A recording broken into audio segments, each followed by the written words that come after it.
নমস্কার বন্ধুরা, আমি সুমিতার রান্নাঘর থেকে বলছি। দেখুন বন্ধুরা, একটুখানি আমি বিউলির ডাল দিয়ে একটুখানি আমি রাধা বল্লভী করবো। তার জন্য দেখুন বিউলির ডালকে আমি পিষেছি, তার সঙ্গে কাঁচা লঙ্কা, আদা আর হিং, মৌরি এটা দিয়ে এর সাথে পিষে নিয়েছি। অল্প অল্প জিনিস দিয়ে পিষলে তো পিষা হবে না, ওই জন্য ডালের সঙ্গে সব কিছু দিয়ে বন্ধুরা পিষে নিয়েছি। আর নুন আর মিষ্টি যতটুকু পরিমাণ লাগবে দিয়ে দিয়েছি। আর দেখুন বন্ধুরা, কড়াই তেল দিয়েছি, এটা একটু ভালো করে ভেজে নিচ্ছি আমি। দেখুন বন্ধুরা, এটা আমার রেডি হয়ে গেছে। এই রেসিপিটা আমার রেডি হয়ে গেছে। এটা আমি যখন পুর ভরে করবো তখন আমি বাকিটা দেখিয়ে দেবো। ময়দাটা মাখবো, মেখে পুর ভরে করবো। এটা আমার রেডি হয়ে গেছে, দেখতে পাচ্ছেন এই জিনিসটা আমার পুরো রেডি হয়ে গেছে। রেডি হয়ে গেছে বন্ধুরা, এটা আবার রেখে দেবো, ঠান্ডা হতে দেবো, তারপরে পুর ভরে রেডি করব। এই রেসিপিটা আপনাদের বাকিটা পরে দেখিয়ে দেবো। দেখুন বন্ধুরা, আটাটা মাখা হয়ে গেছে, ময়দা মেখেছি, এতে জোয়ান দিয়েছি, কালো জিরে দিয়েছি, দিয়ে একটু আমি রিফাইন তেল দিয়ে নুন দিয়ে ময়দাটা মেখে রেখেছি। এবার এটাকে লেচি কেটে নেব, নিয়ে পুরটা যে বানিয়েছি সেই পুরটা দিয়ে এটা ভরবো। দেখুন বন্ধুরা, লেচিগুলো কাটা হয়ে গেছে। এবার দেখুন এটা হাতে বাটির মতন করে নিচ্ছি। এটা বাটির মতন করে এটার মধ্যে পুরটা ভরবো আমি। এই দেখুন পুরটা তখন রেডি করে রেখে একটা টিফিন কৌটো রেখে দিয়েছিলাম। এবার এটা দিয়ে তৈরি করবো, তখন ঠান্ডা হয়ে গেছে বলে ভরে দিয়েছি। এবার এটাতে আমি পুরটা ভরছি।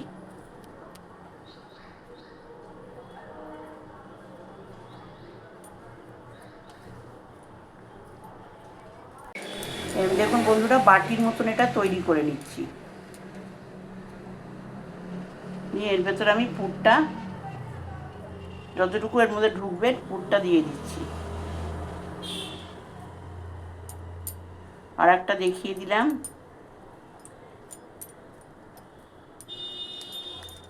আর বাকিগুলো পুরো তৈরি করে নিয়ে দেখুন দুটো হয়ে গেছে, বাকিগুলো সব করে নিয়ে আমি আপনাদের কাছে ফেরত আসছি।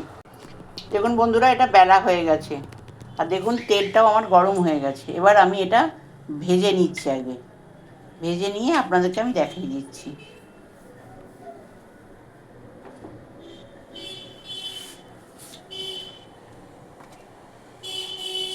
এবার বন্ধুরা, আমি একখানা করে ছেড়ে দিচ্ছি এতে।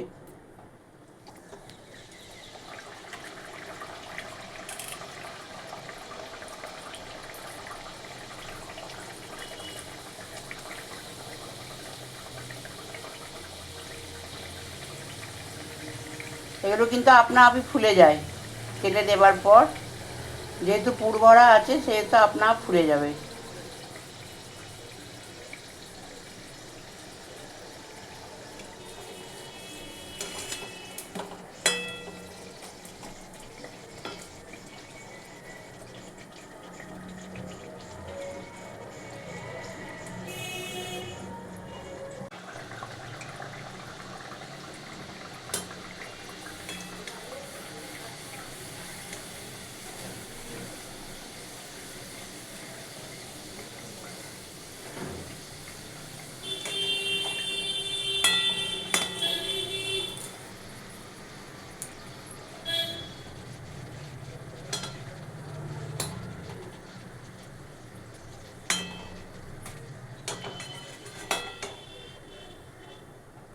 এই যে দেখুন বন্ধুরা,